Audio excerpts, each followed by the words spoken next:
You know, it's hard being a woman in sports journalism. Female reporters, hosts, and commentators face scrutiny over their appearance, work ethic, and knowledge of the game that their male colleagues just don't have to deal with. And now many women in the industry are worried it could get even harder thanks to this. I've said this before, so I haven't been fired for saying it, but I'll say it again. I would make up the report sometimes because the coach wouldn't come out at halftime, or it was too late. And I was like, I didn't want to screw up the report. So I was like, I'm just going to make this up because first of all, no coach is going to get mad if I say, hey, we need to stop hurting ourselves. We need to be better on third down. We need to stop turning the ball Pressure over. the quarterback. Yeah, exactly. and do a better job of getting off the field. Like, they're not going to correct me on that. Right. So I'm like, it's fine. I'll just make up the report. Well, that was Fox Sports host Charissa Thompson talking about her time as an NFL sideline reporter. Now, she has since put out a statement saying in part, quote, working in media, I understand how important words are, and I chose the wrong words to describe this situation. I'm sorry. I have never lied about anything or been unethical during my time as a sports broadcaster. Well, joining me now to break all of this down and weighing in are NBC Sports Boston anchor and reporter Trenni Casey, who used to report from the sidelines of the NHL, MLB, and NBA games in Pittsburgh and Milwaukee. And Molly Yanity is a professor and director of the Sports Journalism Graduate Program at Quinnipiac University. Welcome, ladies. Thanks for having us. So first, I want to start with you, Trenni. I mean, you've been on the sidelines before, right? Like, did it shock you to hear this come out? It did. And I actually know Charissa. We crossed paths at our time. We both worked for Fox Sports. She's, otherwise a wonderful person. I know she's a hard worker. And listen, if she would have just said, when I was in my 20s, I was under pressure. I had a lot of eyes on me. I didn't have much training, which I think was all true. I wasn't necessarily qualified for the job that I had at the time. And I did this, and I would never do it again. And I'm ashamed and embarrassed that I did this. I think we'd be having a different conversation. I think the biggest issue here is her flippancy about it. I mean, right off the bat, when she's asked the question, she says, oh, I've never been fired for this before. And I've said it, so I'm going to say it again. I used to make things up. That damages the credibility of every woman who has worked, their behinds off to get a job in sports media. And I know some women just this weekend had coaches and players say something to them and ask, oh, are you going to make something up that I said, or are you going to report what I tell you? And that's obviously the danger, Molly, when you're talking about ethics in journalism first and foremost, and in the sports arena. Oh, absolutely. I mean, and Cindy just, made a really good point there that, maybe just owning up to it instead of doubling down. The apology really made me cringe as well. When she's like, I never lied about anything. Okay. It's, maybe an omission, but not a lie. But when she said that she hadn't done anything unethical, that is the definition of unethical, is making this up. Even if it might be possibly true, it still didn't come from the coaches or the players. And that is what fans expect of a sideline reporter. Is that they're getting information that nobody else in the moment can get. And if we just make it up or use cliches to describe what we think the coach might have said, that's incredibly unethical. And it's false. It's when I first saw this, I was like, wait a second. She said this again, or said this before. And I went and looked back, and it was actually an interview or a podcast with Erin Andrews, where Erin said, oh, yeah, I've done the same thing. And my head kind of exploded. I mean, take us out of sports journalism and just in journalism, the mainstream, the people who are consuming media are looking at us already with kind of some skepticism and a little side eye there, and throwing that out there. No, it has to be true. It has to be real. Why are they there if not for that? And all the hard work that goes into landing one of these, particularly on-air jobs, is really undermined by these two stars of the field making comments like that. And Trini, it wasn't that long ago that women weren't even allowed in the locker rooms because it was going to be quote unquote a distraction. And there's so many steps that had to be overcome so that you had the respect that women sportscasters had the respect to be able to be on the sidelines, to build these relationships with coaches and players, only to have, as you both mentioned, and is something that I glean, this flip response about making things up. Yeah, it's really disappointing because also sideline reporting for many women, including myself, was a step up in the world. And it was a way to gain some traction in the industry.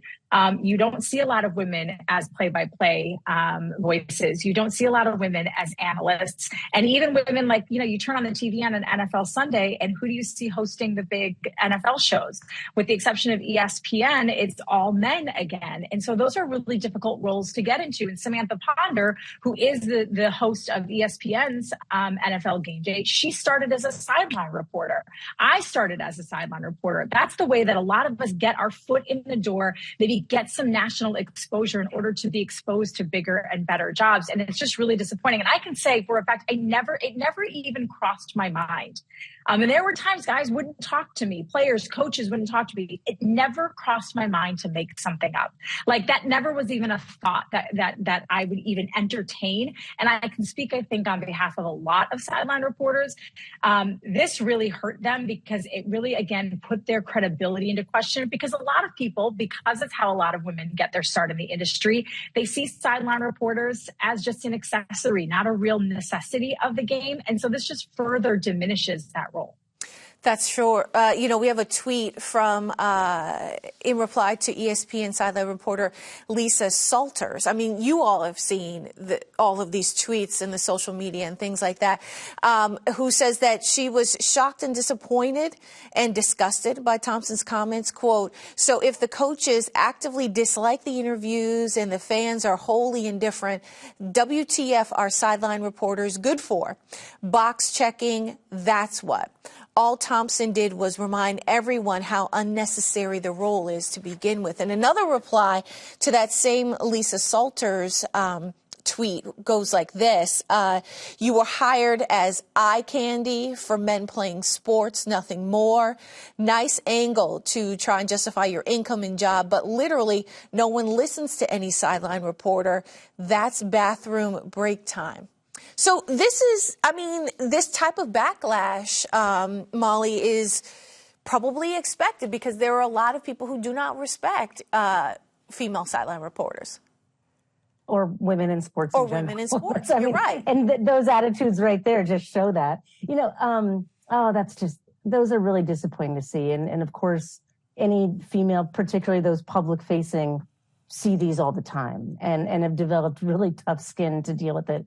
Now, I'm in a unique position, and I spent 15 years as a sports writer on the West Coast. I am now, in a position where when young women, particularly those in sports, come through, almost all of them who are in broadcast say, I want to be a sideline reporter. And they say that because those, as Trini said, those are the positions that are available.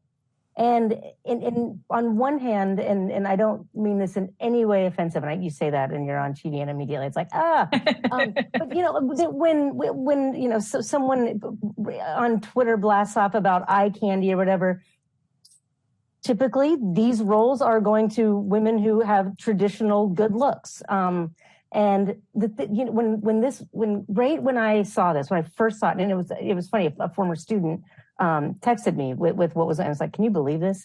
The first people I thought of were the traditionally great looking women who had worked their butt off and have had to do it, twice as hard because they know that people are going to say, I only got here because I look good.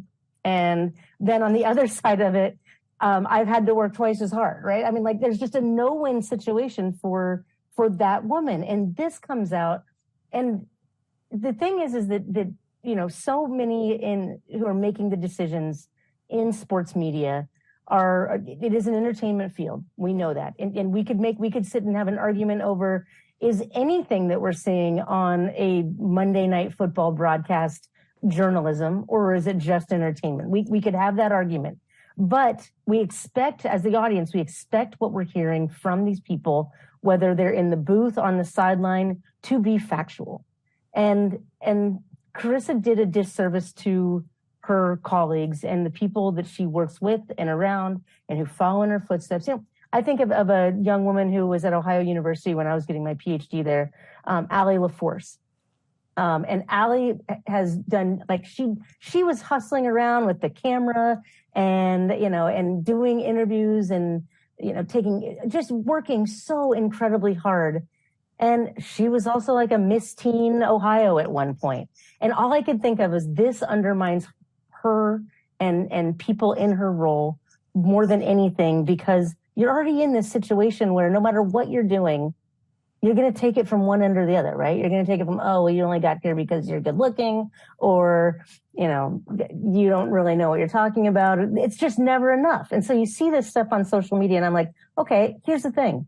People in power who are putting these broadcasts together have to think of what it is they really want out of the people that they're hiring. If we're, you know, because to my knowledge still, neither Fox nor Amazon has given a statement about what she said, right, about what Charissa said. And, you know, so what is it? What is the expectation from them? And by her account, apparently she's disclosed this information. She's talked about it before, even being hired by by Fox and Amazon as well. So presumably they knew that this was happening before. And I think, Trini, to your point earlier, was like, had she just said, I made some mistakes when I was younger that I learned from, I think, again, this would be a very different conversation. I am thoughtful, though. How do you come back from that when you still have to deal with coaches and you still have to deal with players and you have doubled down on your position that you made up stories and you're really not that sorry about it? Yeah, I am curious, Crystal, whether or not Fox, from time to time, right now, Carissa's role is she hosts the pre-game show on Fox. I think it runs locally from like 11 to noon in the Boston area. But every once in a while, she does do sit-down interviews with players and coaches. Do they remove her from that role when the season ends? I don't know what her contract status is. Do they use this as leverage to say, you know what, we let it skate during the season. We didn't want to make a big deal out of it, but we're going to part ways. You know, I'm not sure if she has felt the entire blowback from this yet. But from what I understand this weekend on the broadcast, you know, she tosses in game. She'll toss to highlights and then toss back to play-by-play crews who were on site at the games. And they were going out of their way to say, wow, you know, you're such a great broadcaster, CT. Thanks so much for everything. They're bending over backwards to try and raise her credibility, which means Fox knows that her credibility has been harmed. So the question is, has it been harmed enough for them to make a change? I'm not sure. How hard is it for folks who don't know what it's like being a sideline reporter? How hard is it to build these relationships? It's really difficult. Yeah. And it's extra difficult when you are a female, because, you know, a lot of relationships are built, you know, in locker rooms, in clubhouses, but also in social settings. So you may go to a charity event, or maybe you are at an off-season event and everybody's hanging out at a bar, or you exchange a phone number. I mean, that's the way a lot of relationships are built. You go to somebody's locker, you talk to them, you ask them for your phone number. But the problem is when you're a female and you ask a player or a coach for their phone number, it can still be misinterpreted. I was always very hesitant to give my personal number out because there were some guys who took advantage of that, who would text me at all hours of the night and ask me, you know, to go on dates or come to their hotel room and watch a movie as though I was born yesterday.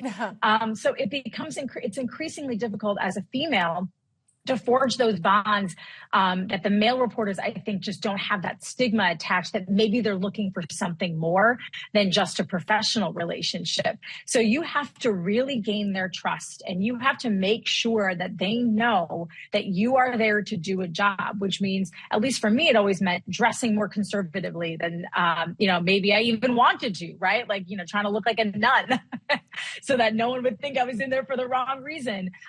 You know, when you talk talk to guys, make it very clear this is for business only. Can I contact you? You're a free agent this offseason.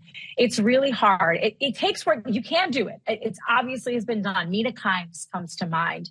Diana Russini comes to mind. I mean, these are reporters who work in NFL locker rooms day in and day out and have the respect of those players and former players. But that was hard won. It took them a long time to get to that point. And you unfortunately feel the trickle-down effect of the women who don't approach the job in the same way. Well, I don't envy Carissa if she's ever have to go up against, say, Bill Belichick in an interview or something like that. Yeah. That'd be something to see. All right. Trini Casey and Molly Yannity, thank you so much for your time. Thank you. Thank you.